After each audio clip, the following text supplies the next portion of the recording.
Okay, Alyssa, let's look at some here. You're doing your period wrong. Our b value is 1, so for tangent you do pi over b, you get pi. But now remember what that has to be. That has to be the distance between your asymptotes.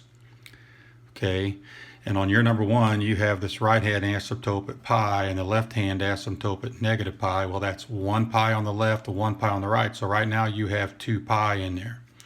So here's what you do. Once you figure out this is pi, you got to realize that's the total distance between them.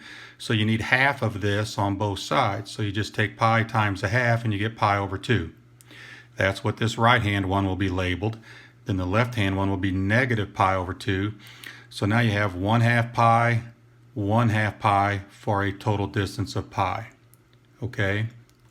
Now on number 3, you did that up there. You got your period to be pi over 4, and then I see a pi over 8, but that's got to go, you did this, but it goes right here.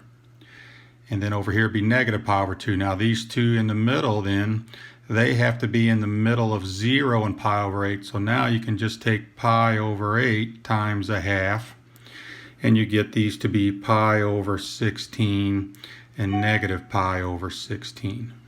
Okay, and then the same way, let me take a quick look at your number 3,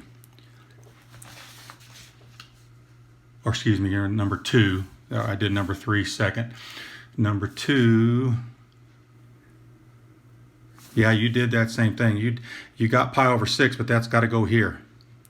And then this is negative pi over 6. Then you multiply this by 1 over 2 and you get pi over 12, and that's what you'll have in there. All right.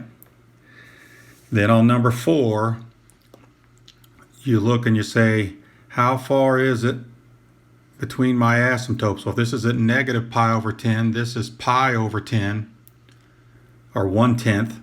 This is another 1/10. Okay, so that's 2 pi over 10. That's the total distance between those asymptotes, which is pi over 5. Then pi over b equals pi over 5, so you get b equals 5. And you had a 10 in there, so I think you're just calculating these two asymptotes wrong. So hopefully this helps. Let me know. I'm going to send it to your email.